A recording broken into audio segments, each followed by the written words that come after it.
ঈদুল আযহা কেন্দ্রিক আলোচনা। আগামী সোমবারে আমরা আশাবাদী, ক্যালেন্ডার অনুযায়ী 3 তারিখ অনুযায়ী আগামী সোমবারে ঈদুল আযহা উদযাপিত হতে যাচ্ছে, ঠিক কিনা? আমরা খুশি না ইনশাআল্লাহ? আল্লাহ তাআলা আমাদের এই খুশিকে যেন চিরদিনের খুশি হিসাবে যেন আল্লাহ তাআলা কবুল করেন। সকলে আবার বলুন আল্লাহুম্মা আমিন। ঈদুল আযহায় আমাদের কি করণীয় আছে কোরআন এবং হাদিস থেকে আমরা সংক্ষেপে জানার চেষ্টা করব ইনশাআল্লাহ।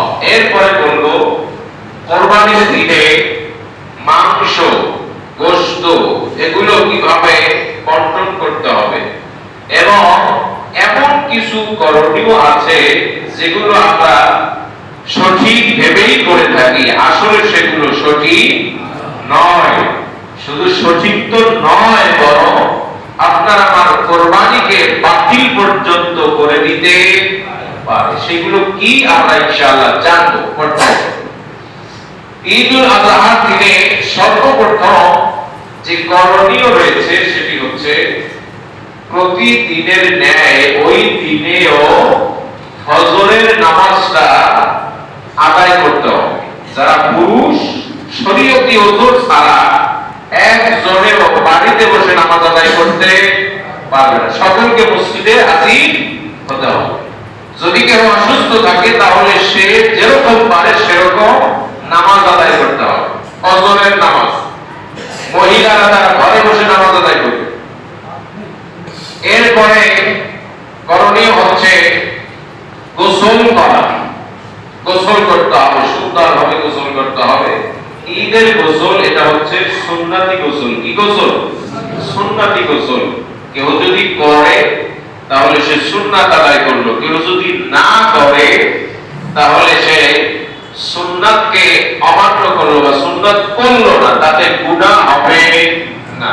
তবে যদি এমন পরিস্থিতি হয় যে বেচারা ঘেমে টেমে একদম শেষ, গা থেকে, শরীর থেকে, দেহ থেকে দুর্গন্ধ বের হচ্ছে, এই অবস্থায় সে যদি গোসল না করে আর ওই গোসল না করার কারণে ঈদগাহে আসার পরে তার আশেপাশের মানুষ যদি গন্ধে যদি কষ্ট পায় তাহলে সেই ব্যক্তি গুনাহগার হবে।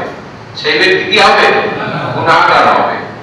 এজন্য অবস্থা ভেবে ব্যবস্থা নিতে হবে। গোসলের পরে সুগন্ধি ব্যবহার করতে হবে। আতর, সুরমা যা আছে সেগুলো খুব ভালোভাবে আমাদেরকে মেখে নিতে হবে, যাতে করে শরীর থেকে, দেহ থেকে আমাদের ঘ্রাণ বের হয়। কারণ এই ঘ্রাণ, এই আতর, সুগন্ধি এটা বিশ্বনবী সাল্লাল্লাহু আলাইহি ওয়াসাল্লামের যত পছন্দনীয় জিনিস ছিল তার মধ্য থেকে অন্যতম পছন্দের জিনিস হচ্ছে সুগন্ধি। অন্যতম জিনিস কি? সুগন্ধি। সুগন্ধি ব্যবহার করতে হবে। মেসওয়াক করে আসতে হবে, দাঁতগুলো পরিষ্কার করে আসতে হবে। জবাব দিয়ে কারোর সামনে কথা বলতে গেলে যেন অন্য মানুষ কষ্ট না পায়। সেদিন আমার সঙ্গে কে যেন কথা বলতেছে, আমি যত পেছনে সরি ও আর সামনে আছে। বুঝতেছেন তো কেন পিছনে সরতেছি? মুখে তো দুর্গন্ধ হতে পারে, এটা কি স্বাভাবিক? এটা কি স্বাভাবিক? কিন্তু আমার মুখ থেকে গন্ধ আসতেছে নাকি সুবাস আসতেছে সেটা তো আমি জানি। যে আমার এই অবস্থা আছে, সেজন্য নিজেকে সব সময় পরিপাটি রাখার দরকার আছে। মেসওয়াকটা কেন? মেসওয়াক করা, বিরাস করা, এর পেছনে কারণ অবশ্যই আছে। রাসূল মেসওয়াকের ব্যাপারে এত গুরুত্ব কেন দিলেন? 5 বার যদি কেউ মেসওয়াক করে, কোরআন এবং হাদিস অনুযায়ী, রাসূলের কথা অনুযায়ী তার মুখে কোনো রোগ জীবাণু বাসা বাঁধতে পারে না, মুখ থেকে দুর্গন্ধ আসবে না। অন্য মানুষের সামনে কথা বলতে গেলে সে কখনোই কষ্ট অনুভব করবে না। এজন্য ঈদের নামাজ আসার আগে গোসল করতে হবে, মেসওয়াক করতে হবে, সুগন্ধি ব্যবহার করতে হবে, পোশাক পরিচ্ছদ যতটা সম্ভব ততটুকু আমাদেরকে সাধ্য অনুযায়ী পোশাক পরিচ্ছদ আমাদেরকে পড়তে হবে। পোশাক, উত্তম পোশাক পরিধান করতে হবে। এই পোশাকের ক্ষেত্রে আমাদের নীতিমালা হচ্ছে এমন পোশাক, এমন কোম্পানি, এমন এমন তৈরিকৃত প্রতিষ্ঠান যারা আল্লাহ বিরোধী, ইসলাম বিরোধী, তাদের তৈরিকৃত, তাদের কোম্পানির কোন পোশাক ক্রয় করা যাবে না। কারা ইসলাম বিদ্বেষী আপনি নিজে গবেষণা করে বের করবেন। এরপরে তাদের কোন পণ্য দিয়ে মুসলমান ঈদের অনুষ্ঠানে একত্রিত হতে পারবে না। উত্তম পোশাক, দামি পোশাক হতে হবে, ব্যাপারটি এরকম নয়। পোশাক কেনার ক্ষেত্রে, পোশাক আশাক কেনার ক্ষেত্রে অবশ্যই অপচয় করা চলবে না। আপনাকে নতুন পোশাক ক্রয় করতেই হবে, ব্যাপার এরকমও নয়। পুরাতন পোশাক আছে, আপনি সুন্দর করে ধুয়ে সাফ করে ইস্ত্রি করে এরপরে আপনি ব্যবহার করতে পারবেন। এরপরে পোশাকের ক্ষেত্রে আরো একটি নীতিমালা হচ্ছে, এমন পোশাক ক্রয় করা যাবে না যেই পোশাক নারীদের পোশাকের সদৃশ। এমন কিছু পোশাক আছে না নাই? পুরুষদের ঈদ অনুষ্ঠানের জন্য, ঈদের জন্য কিন্তু বের হয় আলাদা, যেই পোশাকের সাথে মেয়েদের, নারীদের পোশাকের সিমিলারিটি খুঁজে পাওয়া যায়, সেই পোশাকগুলো পুরুষেরা ক্রয় করবে না, সেগুলো তারা পরবে না।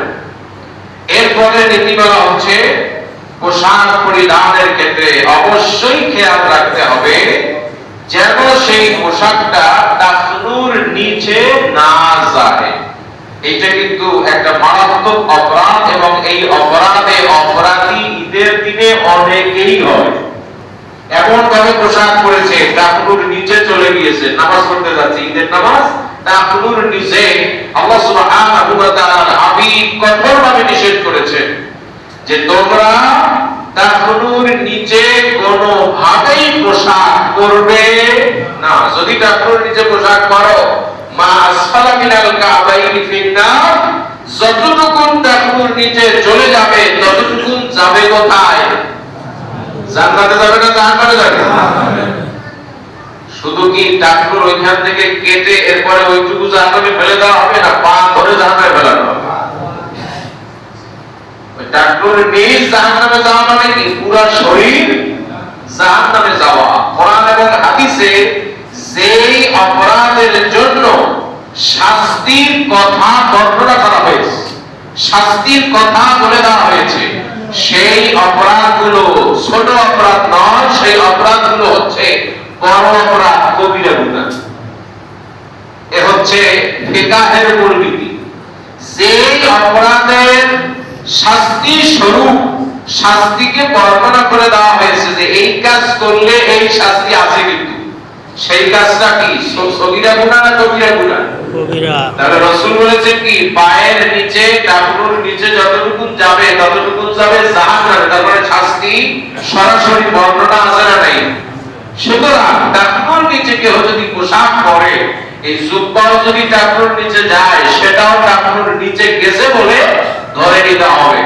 আর এই টাকনুর নিচে পোশাক পরা হারাম। কি হারাম?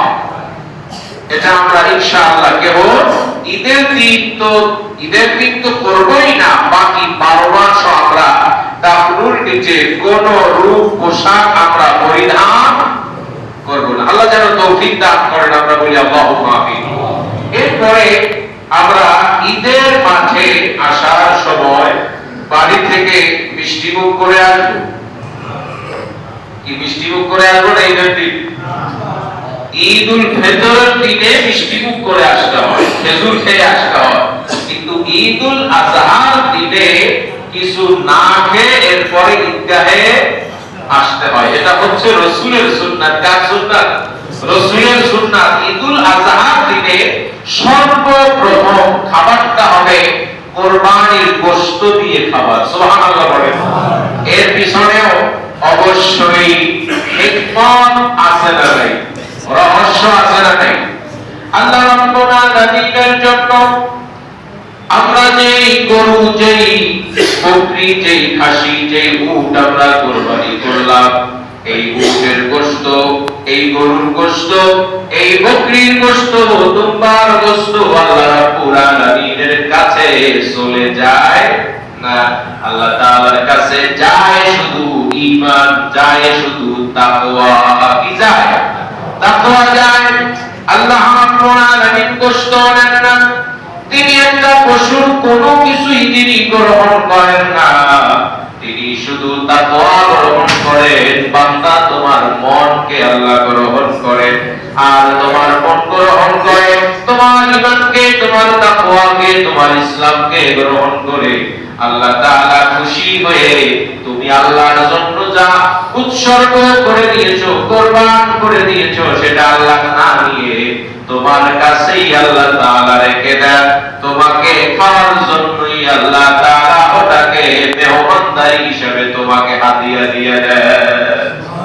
আল্লাহর মেহমানদারি হচ্ছে কুরবানির দিনের পশু। সুবহানাল্লাহ। আমরা যে জবাহ করলাম ওটা আল্লাহর পক্ষ থেকে আমাদের জন্য মেহমানদারি।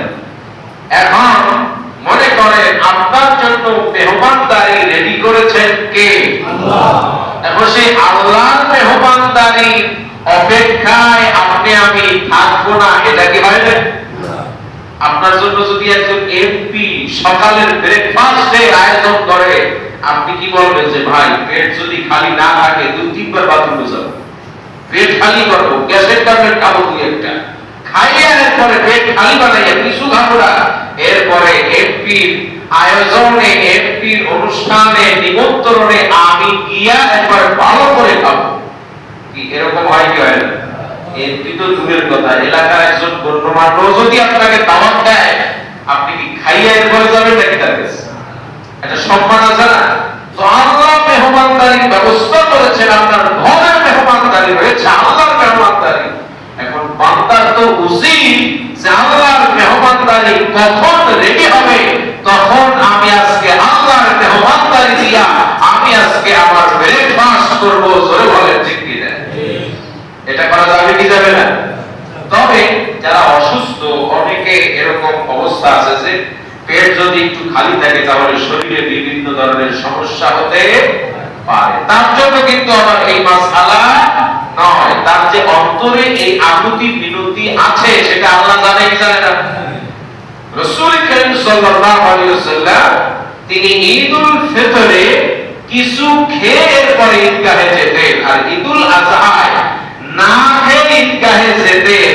এরপরে সর্বপ্রথম তিনি খাবার হিসাবে গ্রহণ করতে ঈদুল আযহার দিনের কুরবানির গোশত। জোরে বলেন সুবহানাল্লাহ। এটা যদি আপনি আমি পালন করতে পারি, সুন্নাত আদায় হবেই, এবং নিজেকে আত্মতৃপ্ত করতে পারবো যে আমি আজকে আল্লাহর মেহমানদারি আমি নিজের জন্য গ্রহণ করলাম। জোরে বলেন ঠিক কি? যারা পারবো তারা এই আমলটা করবো। আল্লাহ তাআলা এই ছোট আমলের জন্য আমার আপনার প্রতি আল্লাহ খুশি হয়ে যেতে পারেন কি বলেন? এরপরে আমাদের করণীয় হচ্ছে ঈদগাহে আসার ক্ষেত্রে যানবাহন ব্যবহার না করা। যদি যানবাহন ছাড়াই আমি আসতে পারি তাহলে হেঁটে হেঁটে ঈদগাহে আসতে হবে। আর যদি সমস্যা হয়, অসুস্থ হয়, দূর যদি হয়, পথের দূরত্ব যদি অনেক হয়, সেক্ষেত্রে যানবাহন ব্যবহার করাতে কোনো দোষ হবে না। ঈদগাহে আসতে হবে আগে আগে। ঈদগাহে আসতে হবে কি? আগে আগে আসতে হবে, তাড়াতাড়ি আসতে হবে। এসে ইমাম যেখানে খুতবা দেয় ইমামের কাছাকাছি বসতে হবে। এটা হচ্ছে সুন্নাহ কাজ। এটা কি কাজ? সুন্নাহ কাজ। রাসূলের নির্দেশমূলক কাজ আপনি আমি পালন করলাম, এই কাজ যদি আমরা করতে পারি।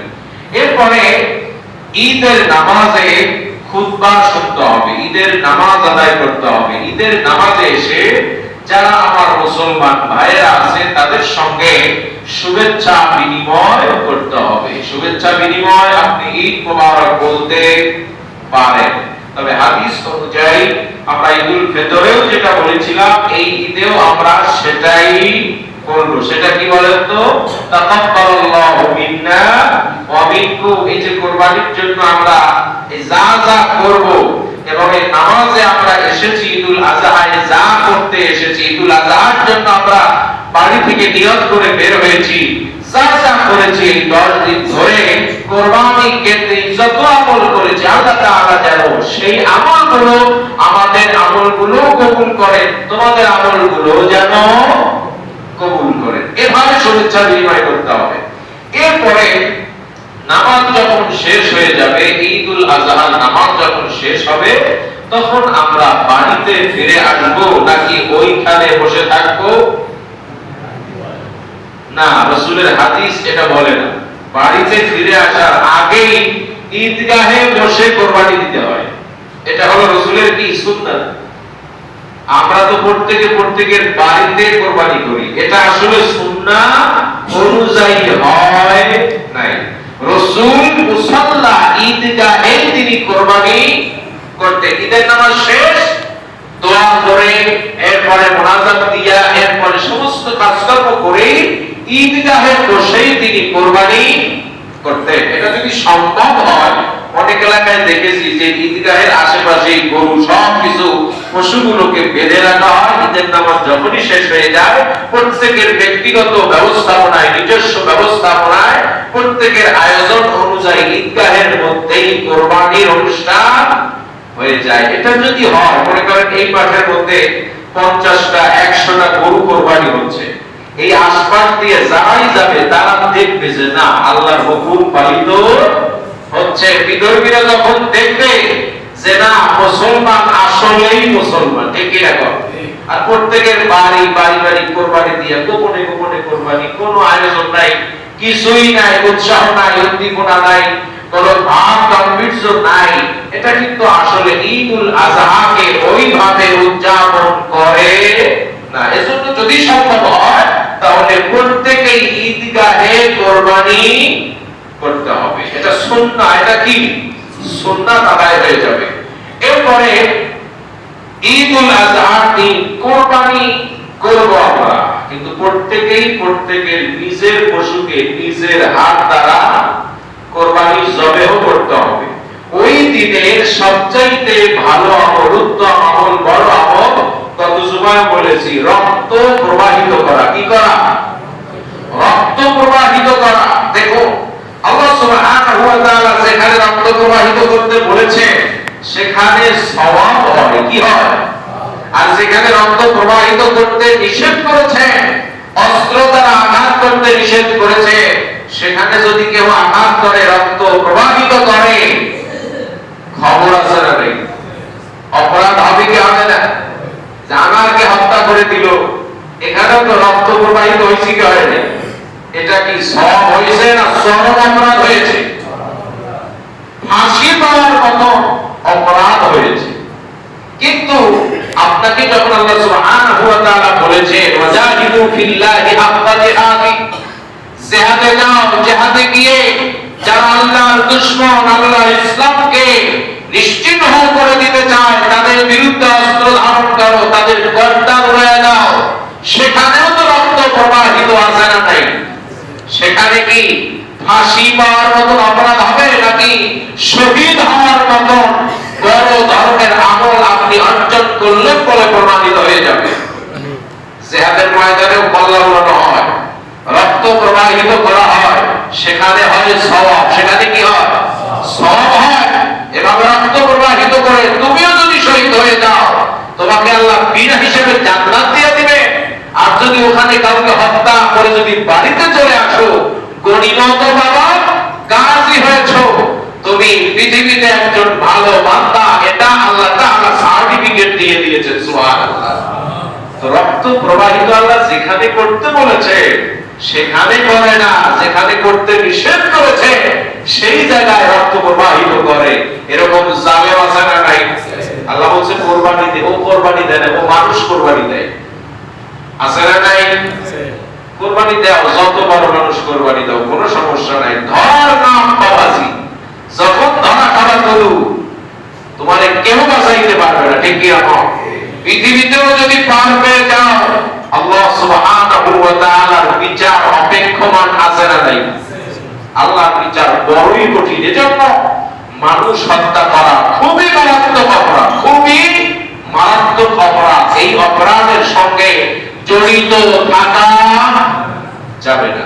তবে রক্ত প্রবাহিত করা কুরবানির দিনে নিজ হাতে নিজ পশুকে মাথা ধরে এরপরে সুই চালায় দিতে হবে। এই সুই চালানো আল্লাহ সুবহানাহু ওয়া তাআলার কাছে ওই কুরবানির দিনে সবচাইতে পছন্দের আমল ধরে বলেন সুবহানাল্লাহ।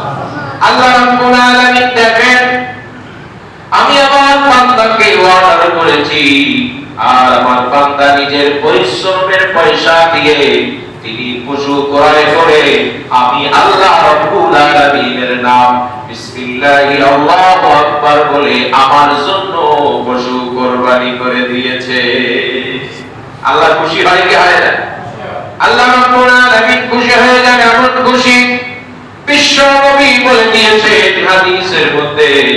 আল্লাহ রাব্বুল আলামিনের হাবিব বলেন, সব কিছু যদি ঠিক রেখে তুমি যদি আল্লাহর জন্য কুরবানি করতে পারো তাহলে তোমার কুরবানির পশুর রক্ত জমিন স্পর্শ করার পূর্বেই তোমার কুরবানি আল্লাহর দরবারে কবুল হয়ে যাবে।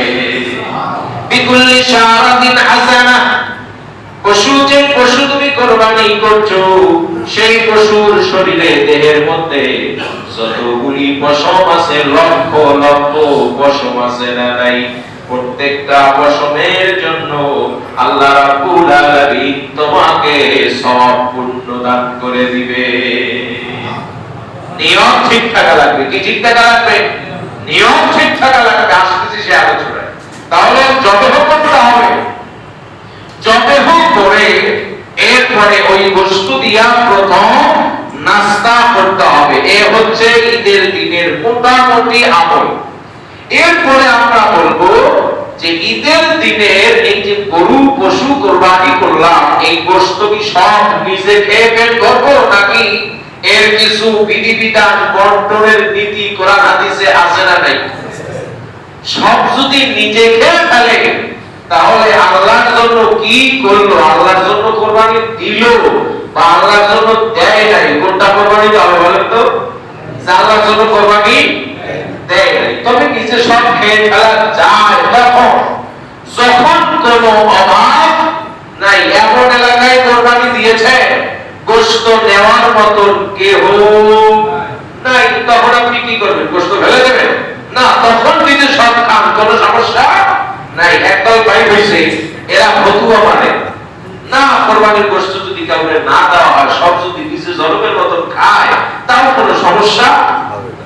আর বেটা ফতুয়া তো আমরাও জানি যে কোনো সমস্যা নাই, কিন্তু স্থান কাল পাত্র ভেদেই তো ফতুয়া মানতে হবে। কথা বলেন ঠিক কি?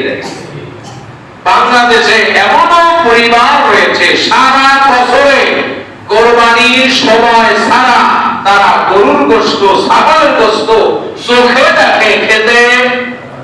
কি মিথ্যা কথা বললাম নাকি? এরপরে বসে কি মিথ্যা কথা বললাম? সত্য কথা। আপনার বাড়ির আশেপাশে আছে এরকম লোক সারা বছর গরুর মাংস চোখে দেখে খাইতে পারে না। দেখে যে মানুষ গোশত কিনে নিয়ে যাচ্ছে, প্রতি শুক্রবারে 2, 3, 4, 4টা 5টা করে গরু জবাই হচ্ছে, গোশত বিক্রি হয়ে যাচ্ছে, কিন্তু বেচারারা সারা বছরে এক সপ্তাহেও কোন সময় গরুর গোশত খেতে পারে না। এরকম লোক আছে তো বাংলার জন্য, দুস্থ আমার লোক আছে। তাদেরকে তুমি রেখে তুমি সব গোশত নিজের পেটের মধ্যে ঢুকাবা, ফ্রিজের মধ্যে ঢুকাবা। অনেকে তো এরকম আছে কোরবানি যখন আসে সেই কোরবানির আগে আগে ফ্রিজ খুব সুন্দর করে পরিষ্কার করে গোশত রাখতে হবে, তারপর ওর নিয়ত হলে গোশত খাবে। এবং অনেকে এমন আছে ফ্রিজ যদি একটু ছোট সাইজের হয় ও বড় সাইজের একটা কেটে, যে গত বছর তো ছাগল কোরবানি দিয়েছিলাম তো অল্প স্বল্প 5-7 কেজি 10 কেজি, আর এবার তো গরু কোরবানি দেবো অন্তত 50 কেজি, কমসে কম এগুলো তো সব ঢুকানো লাগবে, সারা বছর খাওয়া লাগবে না। তো কুরবানি বন্টন নীতি কোরআনুল কারীম এবং হাদিসের মধ্যে স্পষ্ট ভাবে আছে না, এবং সেই বর্ণনা অনুযায়ী আমরা বলতে পারি যে কুরবানির গোশতকে কয় ভাগ করতে হবে? সবাই বলেন কয় ভাগ? 3 ভাগ করতে হবে। ফাকুলু মিনহা ওয়া আত'ইমুল বাইসাল ফাকির, ফাকুলু মিনহা ওয়া আত'ইমুল কাতিআ ওয়াল মু'তার।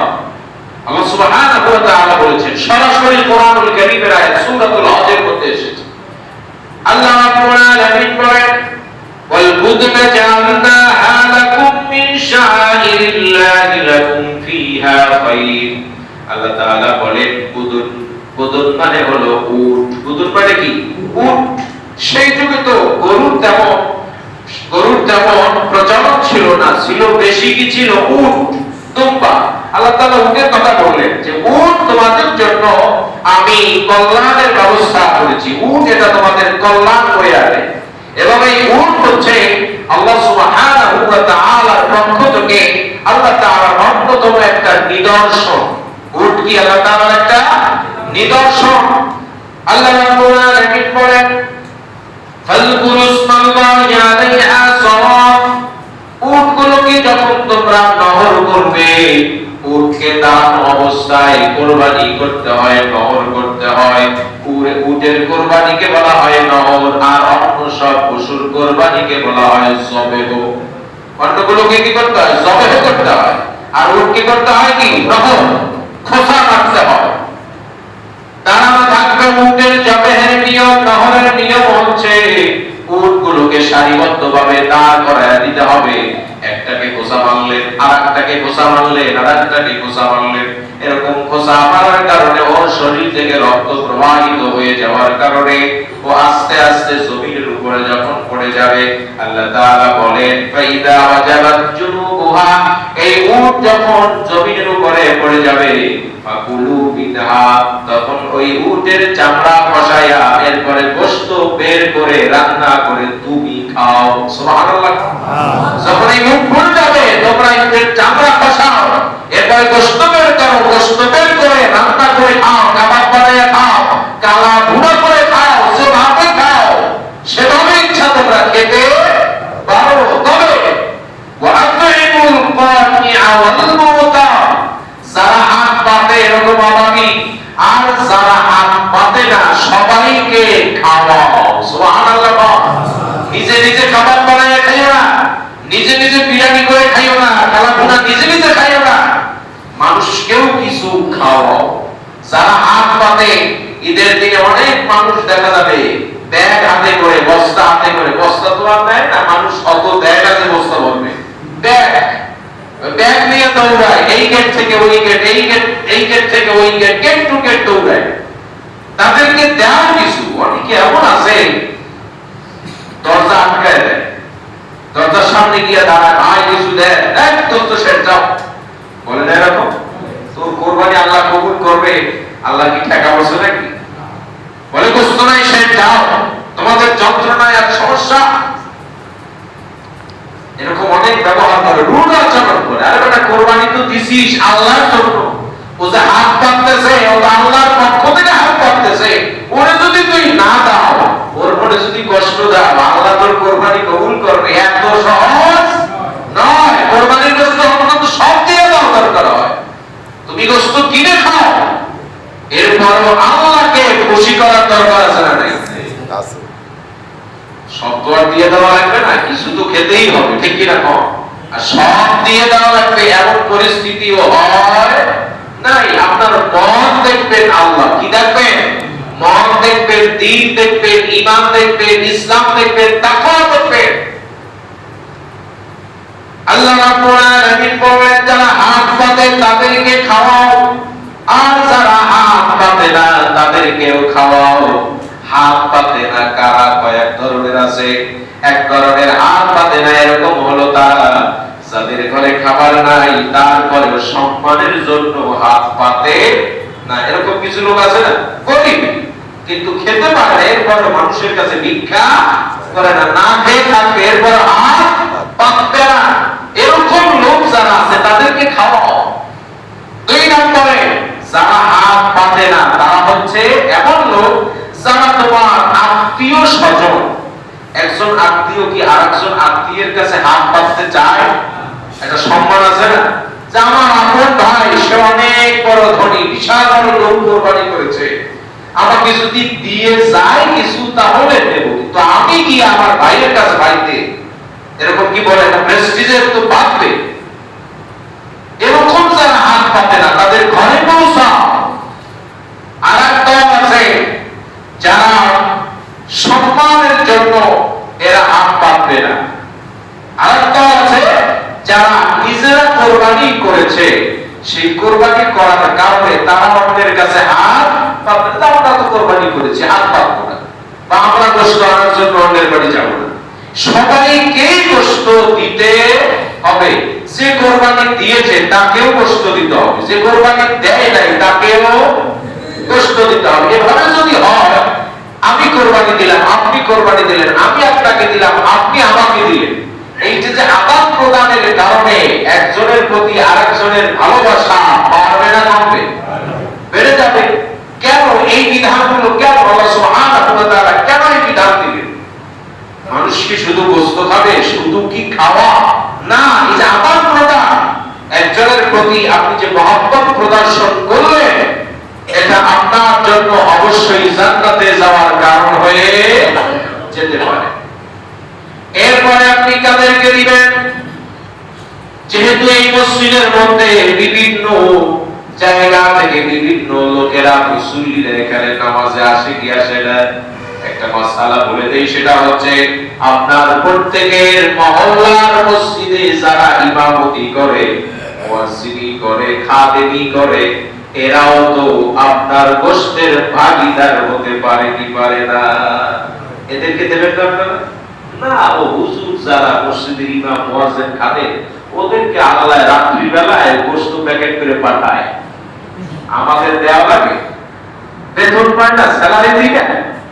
আরে ভাই, সব যদি স্যালারি দিয়ে হয় তাহলে তো হইতই, ঠিক কি না? আমার বলে অনেকে যে হুজুরদের টাকায় খুব বরকত, হুজুরদের টাকায় কি খুব বরকত। আমি বলি ভাই, তুমি বেতন পাও 1 লক্ষ, আর হুজুর পায় মনে করেন 20। আচ্ছা, 1 মাস হুজুরের 20,000 তুমি দাও, আর তোমার 1 লক্ষ হুজুরকে দাও, তোমার তো বরকতই আছে। আর নেওয়ার সময় দরকারে হুজুরে ফুফায় যত দূর পারে ততখানি ফুফাও দিয়ে দিল সাথে, দেখি বরকত আছে কি নাই। আন্দাজে কথা আছে না নাই? আন্দাজে কথা নাই গুলো, তাহলে খাওয়ার কিছু মাইন্ড করতেছেন নাকি আবার যে হুজুর মনে হয় বস্তু যায় নিচে? না, এগুলো বলতেছি প্রত্যেক মহল্লার মসজিদের যারা দায়িত্বশীল আছে, মসজিদ রক্ষণাবেক্ষণের কাজ করে। আপনি একা একা নামাজ পড়তে পারতেন না, অত শুদ্ধ করে নামাজ পড়তে পারতেন না। ইমামের পিছনে নামাজ পড়তেছেন, ইমামের কারণে আপনার নামাজটা সবিশুদ্ধ হচ্ছে কি হচ্ছে না? আপনাকে 5 ওয়াক্ত মুয়াজ্জিন হাইয়া আলাস সালাহ, হাইয়া আলাল ফালাহ বলে ডাকতেছে না আপনাকে? আপনার ঘুম ভাঙতেছে মুয়াজ্জিনের আযানের কারণে, আপনি নামাজে আসতেছেন, আপনি মসজিদে আসতেছেন, যেখানে সিজদা দিবেন সেই জায়গাটা সুন্দর করে পরিষ্কার রাখতেছে 5 ওয়াক্ত নামাজে। কোন সময় এসে ময়লা পান না আপনি, আপনি মসজিদে এসে পেশাব করে দিচ্ছেন, অনেক সময় পায়খানা করে দিচ্ছেন, অনেক সময় সেটা পরিষ্কার করতেছে মসজিদের খাদেম। জোরে কথা ঠিক কিনা? আর আপনি কোরবানি দিবেন, আর তার কাছে আপনার কোরবানির কিছু গোশত যাবে না, এটা তো হতে পারে? এটা কি আসলে পারে না? পারে না। এজন্য অবশ্যই আত্মীয়দের মধ্যে এই প্রত্যেক মসজিদের যারা রক্ষণাবেক্ষণ করে, ইমাম, মুয়াজ্জিন, খাদেম, এদের কেউ অবশ্যই জড়িত রাখার দরকার আছে না নাই? ইনশাআল্লাহ বলেন ইনশাআল্লাহ।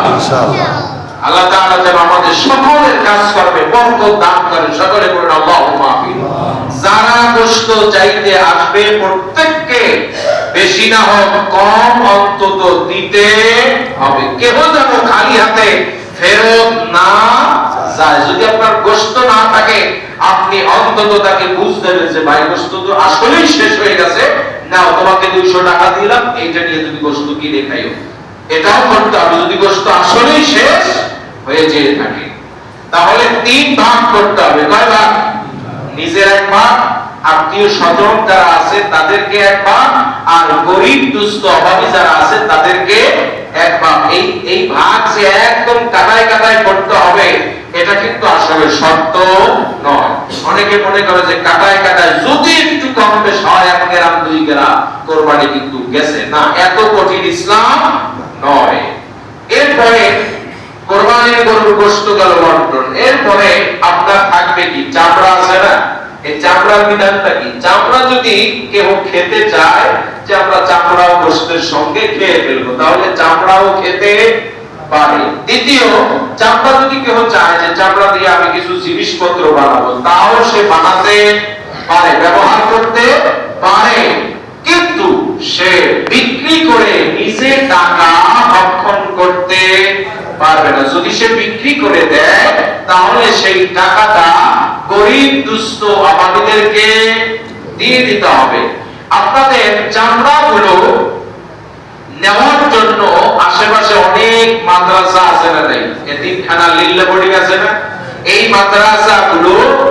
মাদ্রাসাগুলো চলে আপনাদের অনুদানের টাকায়, ঠিক কিনা বাবা?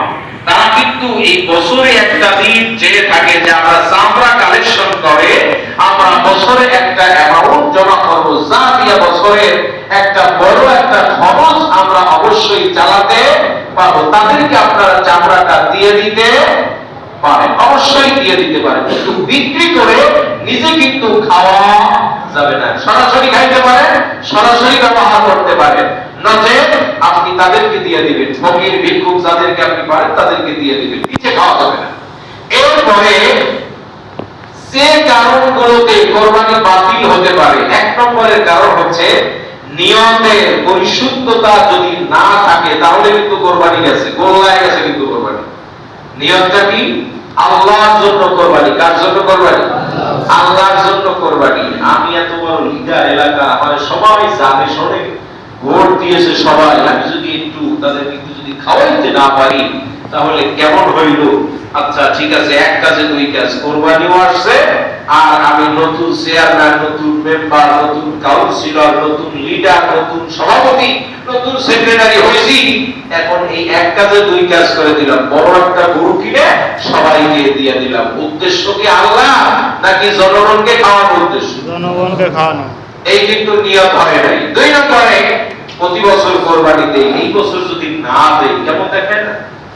এই নিয়ত যদি অন্তরে আসে, কোরবানি কিন্তু গেছে। তিন নম্বরে, যে সারা বছর তো গোশত খাওয়া লাগে কিনে, প্রতি সপ্তাহে বাজারে গিয়া গোশত কেনা একটা ঝামেলা, আর অনেক সময় পছন্দের গোশত বাজারে গিয়া পাওয়া যায় না। যদি বছরে একবার ভালো একটা থেকে গরু, দেশি গরু কোরবানি করতে পারি, তাহলে একটা গরুর সব পুরাটাই আমি পেয়ে গেলাম।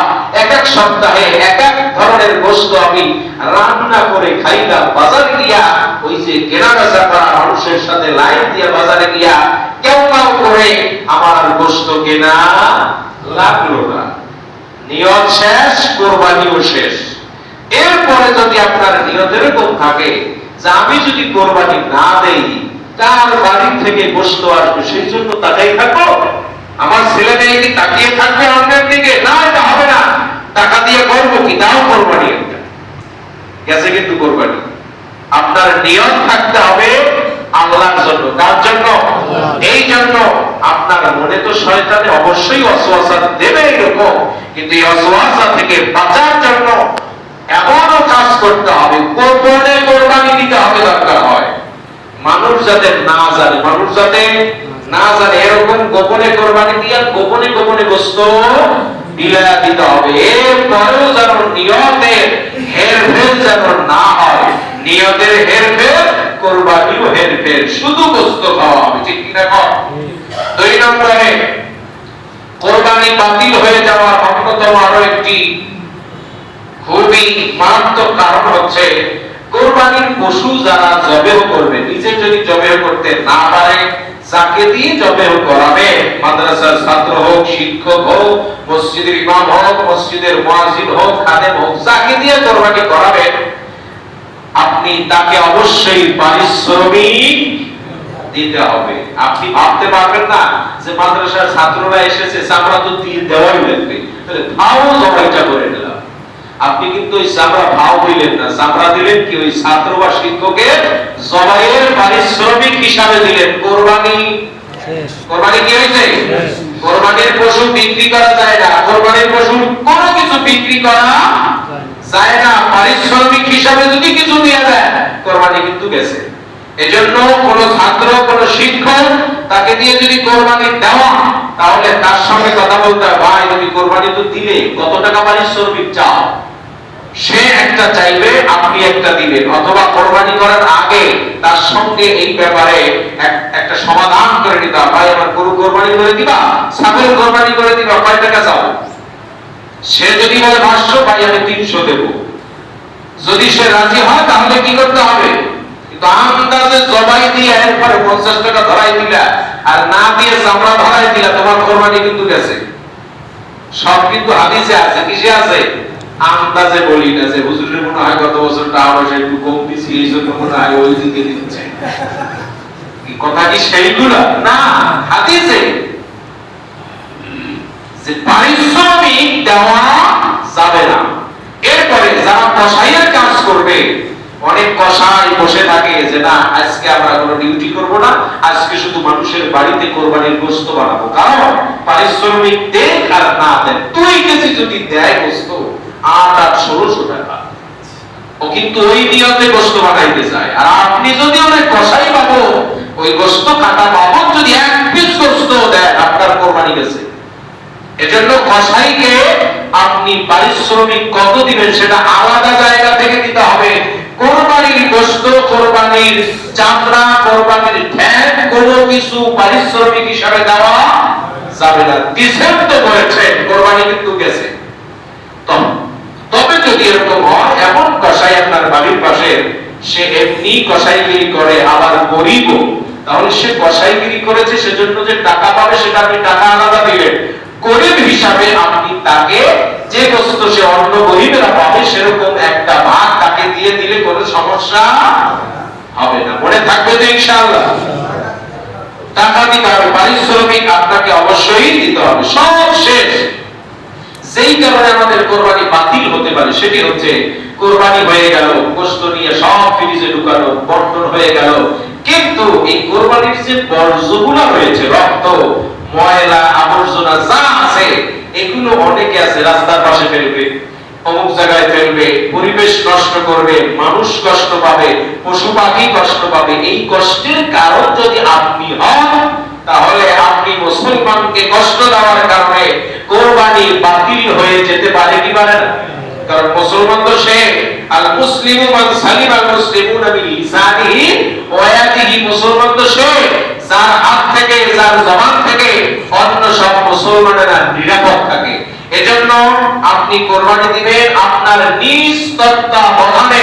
আপনার পশুর যত বর্জ্য তৈরি হয়েছে, যত ময়লা, রক্ত যা তৈরি হয়েছে, সবগুলো মাটি খুঁড়ে পুঁতে দিতে হবে। যেই জায়গায় করেছেন সেই জায়গায় ব্লিচিং পাউডার দিয়ে সুন্দরভাবে পরিষ্কার করে দিতে হবে। পারবো না ইনশাআল্লাহ? যতটুকু আলোচনা হলো, আল্লাহ তাআলা আমাদের সকলকে যেন আলোচনাগুলো মেনে আমাদের জীবনে বাস্তবায়ন করতে পারি, আল্লাহ তৌফিক দান করুন।